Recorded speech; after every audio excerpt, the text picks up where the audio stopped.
colleagues, it's 9 p.m. Sabata. I'm doing a short video. In fact, it's trying to make up for a video I once promised on Alibaba, and I never came around to do it, to give my thesis of why I was looking at Alibaba some time ago. You would see it if you follow me on YouTube, on Twitter. I once did that promise, but I want to commit on that and come back. But I'm no longer looking at Alibaba. I'll look at this stock called GME. And I'll also talk through my investment principle, my investment philosophy. And let me rather start there before I look into this chart. The types of stock which I like to, positions which I like to take using my investment principle. I'm a compounder. The way I compound is I like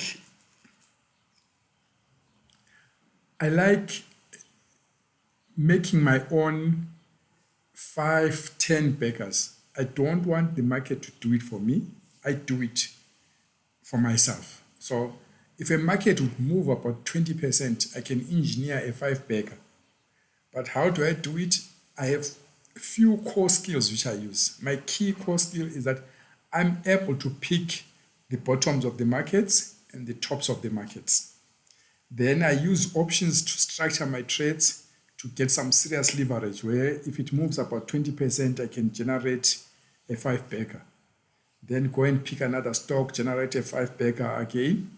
If I compound, if I can catch 2 of those in a year, a 5-bagger on 5-bagger becomes a 25-bagger for the year. How?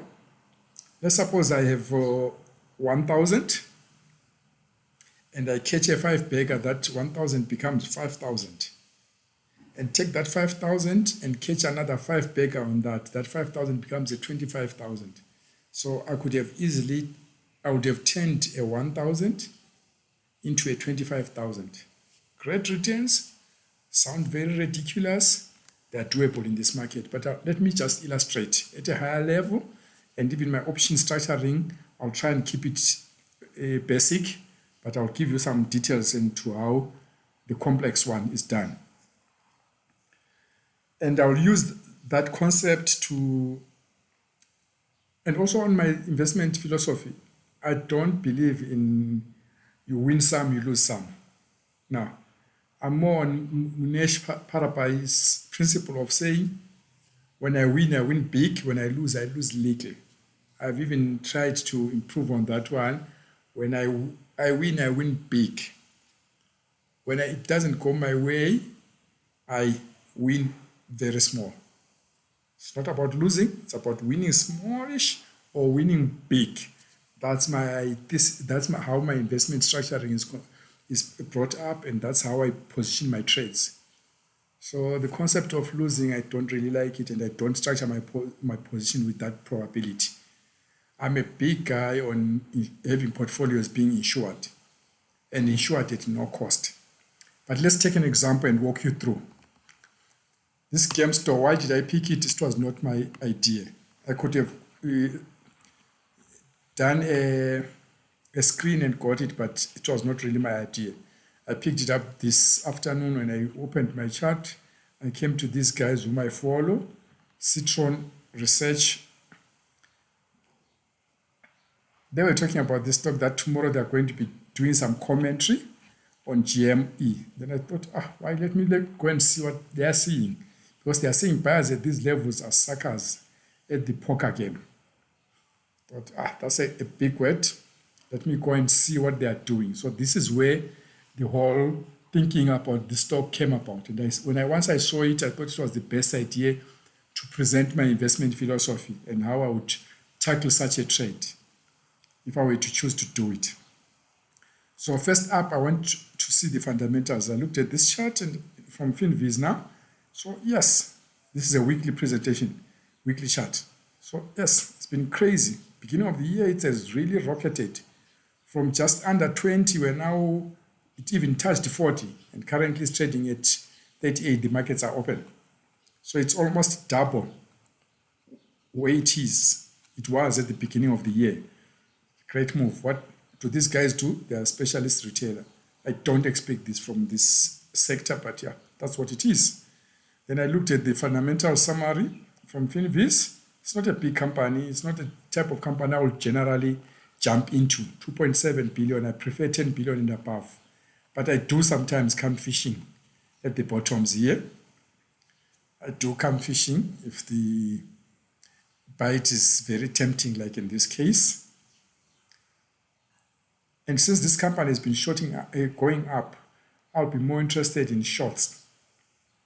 But that said, remember, when I put what I'm looking at and how I position my charts is completely different.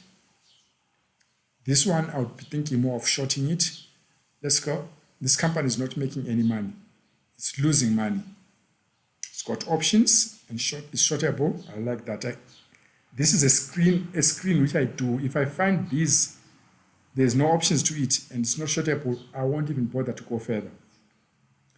The debt, I'm not sure whether this debt is really that much or likely because it's not market related. I would have loved to do my own analysis, but that's another time for another day. Then I look at the past 5 years, earnings per share been going down, about 30%. Sales past 5 years, 7% down. Quarter to quarter, 30% down. So they are not improving sales at all. Return on assets, return on equity, return on investment, bad. Companies losing money, it's not doing good at all. What's the analyst mean target price? It sits at 11. Where is the stock trading? At 38. So the analysts who follow this stock think it should be, the target price should be 11, and it's at 38, more than 3 times where the analysts are saying it should be. So it's way oversold. But what has happened to the company? Previous week, 100% growth. Previous month, performance for the previous month, 156. Quarter, 156. Half year, almost 800%, 8 times for the past 6 months. Past year, it's about 7 times. Performance year to date, remember the year is only 19 days, and they've already made 88% return. This is crazy in big proportions. I'm a technical analyst. I like my technicals. So I don't use moving averages, but I know how to interpret them.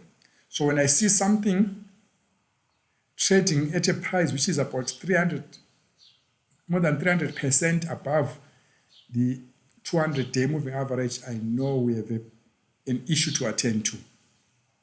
Above the 50, it's 131%. So the price is way above what it usually does. The price is usually around this place of about 5, or you can come and call it around 11, as most of the analysts say. But now it's way on the 38 and close to 40.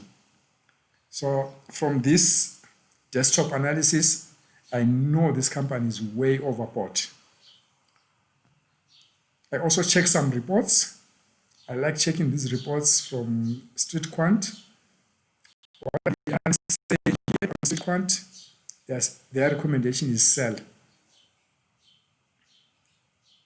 There they go. This gives us most of the information which we looked at that site.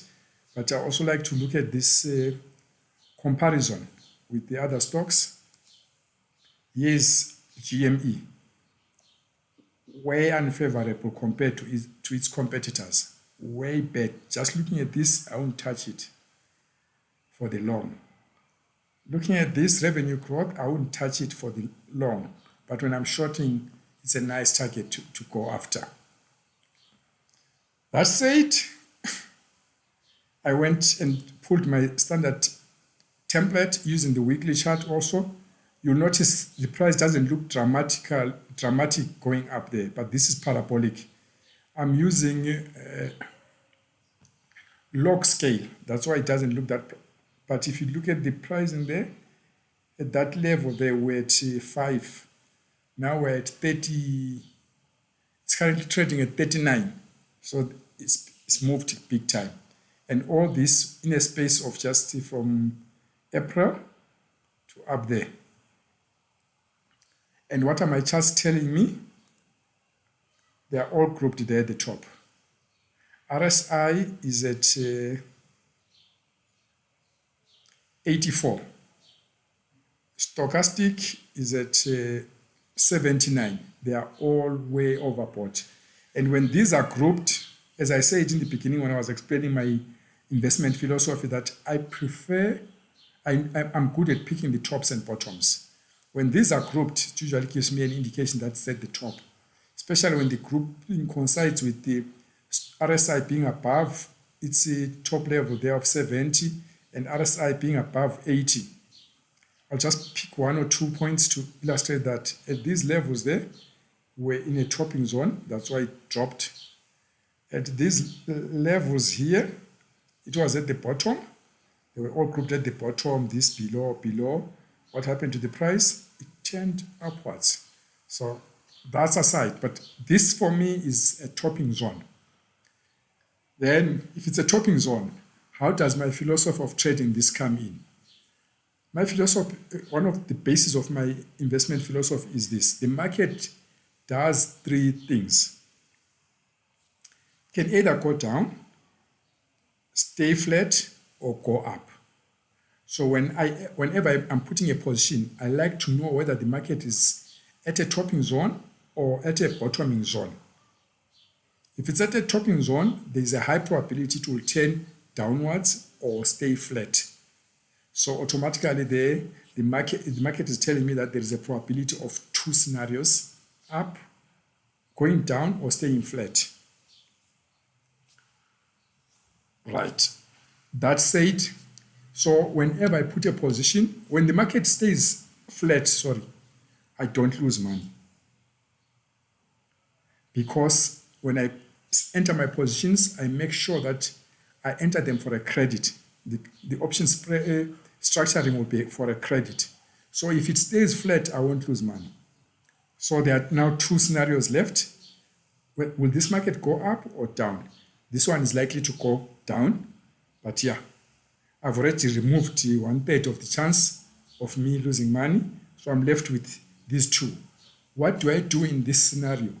In this scenario, there are two possibilities which can make me money. If it goes up or if it goes down. The going flat one, I've cancelled it. I won't lose money. I will make a very small credit. I'll keep my small credit of about 2% or so. So to capture this possibility of the market going up or down, this is what I do. I use a revised version of a strangle. This is the type of an option strangle. Let's suppose this thing was trading at 40. I would buy the option, the call option at 40 and buy the put at 40. So then my break even will be somewhere there. This structure is expensive to put across. When I'm doing this, I'll use a more advanced structure where the cost of the call net is a credit for me and the cost of the put net is a credit. In a simplified version, this will be what I would use a back put ratio, which will be something like this. Okay, let me just go show you one.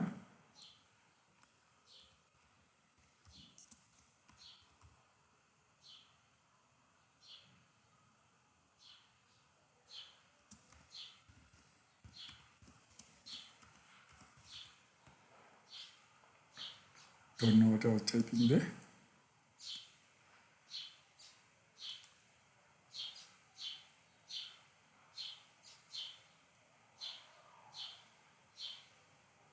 Okay, this one will explain it. I hope I get it quickly. This was not pre-arranged, so it might take time.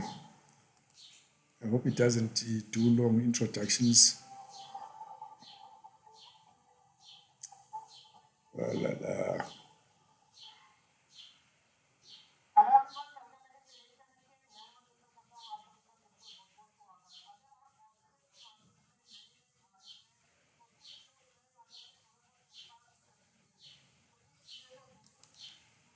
I'm trying to find it where.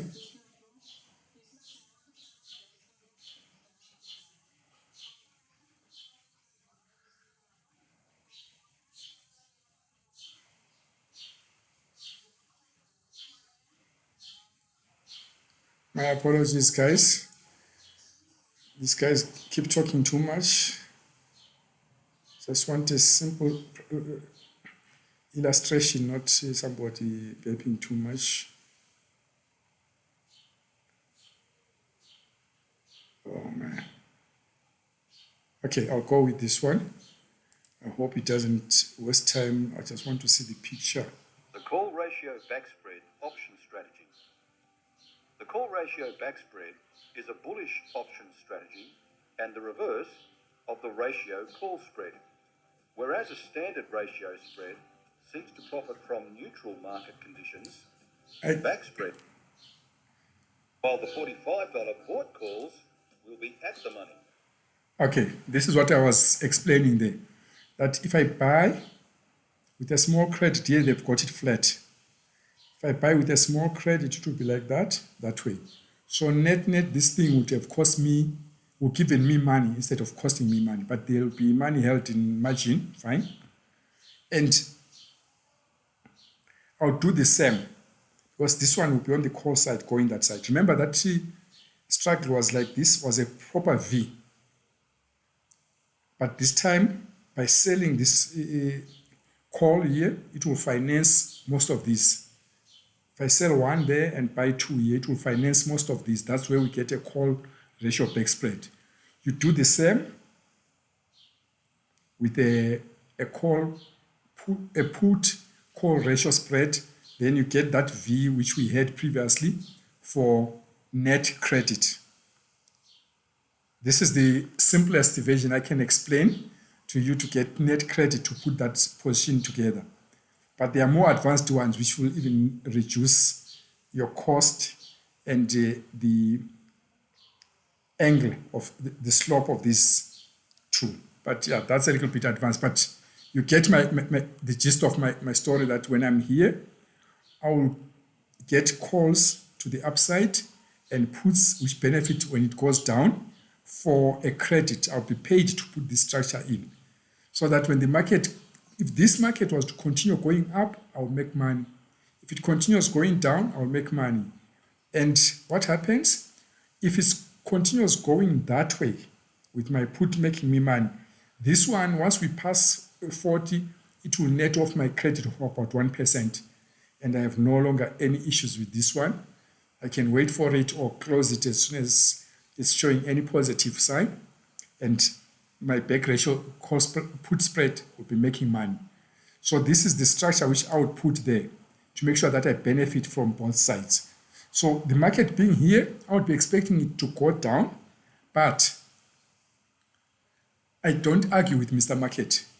My philosophy is I want to benefit either way. Either it goes down, I want to benefit from the puts structure or the call structure. So once it's there and it moves more than 20%, that's where I make my beggar, my 5 beggar. So with it extremely away from the cloud there, I expect it to drop big. If the analysts are right, for example, that they're saying they see it coming to something like 11. Let's just slot in a line there to measure this to somewhere close to 11.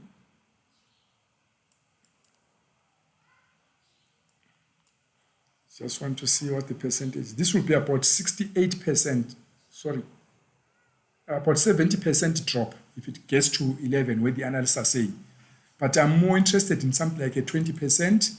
It would have given me what I want. So there is good potential that this stock can give me the 20% which I want. Either way, let's suppose the craziness about this game store continues and it pops another 20% upwards, I'll be good. Because like today, it is up 8.45%. If it continues going up to the region of 15% or more, I'll make my beggar 5 beggar. Or if it continues going down, and gives me a 20% return or more, I would have hit my targets, which I intend to make a 5-bagger. That's how I structure my trade. Basically, I'm based on the principle the market can do 3 things. It can go up or down or sideways. Because my structuring is credit, I get credit for putting my option structure. If it stays flat, I'll make small money. I can do option adjustments, but let's keep it simple. I'll make money if it stays flat because I would have put credit spreads. If it goes down, I'll make a killing. If it goes down by anything more than 10%. If it goes up by anything more than 10%, I'll also make a killing. So that's my investment philosophy and how I structure it. And these are the kinds of trades which I like, which have gone crazy out of sync, way from their mean, and they're likely to return back. And they're in positions where I think they're in topping zones or selling zones. Like this one currently, it's in a topping zone. Let's pick the example there. Let me just readjust the chart to its normal levels. It's not showing correctly there because I adjusted it to show the percentage there. I want to pick us this example where it was down there and all the way to the top there, just to show you the percentage move which it did there. At that point, when it moved this point from this bottom there to that top, which I've marked, shown by this white line, that was 122%. Remember, I said my target to make a 5-bagger, it's only 20%. If I get such moves, it's really crazy. Picking on this bottom here, if I was able to pick this bottom, which I could have been, to this top just there, this move was 115. This is a weekly chart. And I'm trying to fish for 20% only. Just an illustration of how possible this is. And yeah, just to summarize, where did I get the information? The trade idea came from Citron Research. If you go to Citron Research, they'll be definitely live streaming tomorrow, as they promised here. They call these suckers in this poker game. I can't argue with them. If you are going to be buying this stock at those levels, I never buy when they are grouped at the top. I would be predominantly a seller if I was trading simple methods. But for me, I just want to know that it's in the topping range and I put my structure which benefits either way. I like to know whether it's bottom. So I will be a buyer there. I will be a seller there. I like my strategy is simple. It doesn't get me into the many positions when they are all grouped. And just to illustrate a further point, this is a weekly chart. They are all grouped there. I like high probability trades. What is the daily doing there?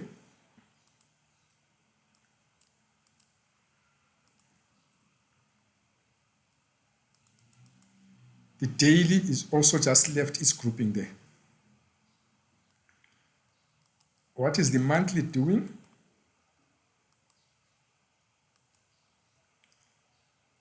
The monthly is also screaming going up, but they are all now grouped. That's the positions where I would get in. High probability trades, because when I get into this position, I'm looking at staying there for 3 to 6 months. So the month, the daily, the weekly, and the monthly, all of them are telling me this is a topping zone. So anybody buying in these zones, I would concur with the Citron Research that they are suckers at this poker game. That's my positions. That's my take on the GME, and that's how it fits into my investment philosophy. This is the type of stock I would buy. But if you like this type of thinking, you can always screen for this and not wait for Citron to tell you. How do you conduct the screen? This is a blank screener. What I will do is first up, I would make sure that it's optionable and shortable because I need it to have options. That done. Depends if you want to cap the market size, but I won't cap it here. I'll use a filter later. Then I'll go and say, I'm having 219. I might want to filter this. Let's just say I want those stocks which are more than 50% above their 22-day moving average. And for this sake, let's just pull it at 80. They're 80% above their 200-day simple moving average. That's get me to 8 pages of these things. That will suffice. I'll just move my filter off the way. No, man. Okay, I'll move the filter off, go into performance. Once I'm here into performance, remember I filtered with the 80% above the 200-day moving average. Then I want to see those with crazy performance year to date, or you can use any of these. Finviz wants me to subscribe. Oh, you can also use it for the bottom ones, but I'm looking more on the top ones. Here we go. Year to date, these companies have been crazy this year. Giving you these tops there. I just want to go and show you where GM is number 14 on the list for the greatest returns so far this year. Those which are optionable. And something which I screen for is the size of the companies. Most of these companies are way too small. This one is 3 billion. Computers, systems, yeah, these usually go crazy. But you can pick on any of these and do your research. But I found specialty retail to be doing 88% return, and these percentage returns for the past year or so to be a little bit crazy.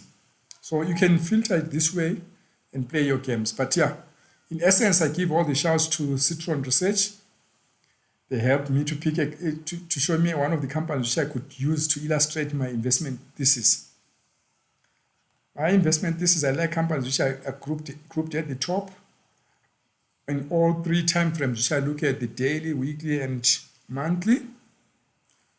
And yeah, then I put my structure, which is similar to a triangle, but with the with no cost. In fact, with small credit on either side.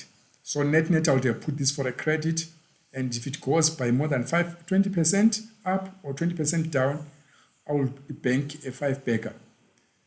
That's my investment thesis. I'm going to leave it here on YouTube for some time, but it will go private in less than, okay, call it after 2 weeks, it will be off YouTube. I was just sharing. I know most people don't read and don't get that far. And yes, this was never for new guys into the option structure world. Now, it's intermediary and a little bit higher. I thank you. It's Tusanang PM Sabata. Have a lovely day, and I do hope you also build your own investment philosophy. Thanks a lot. Bye-bye.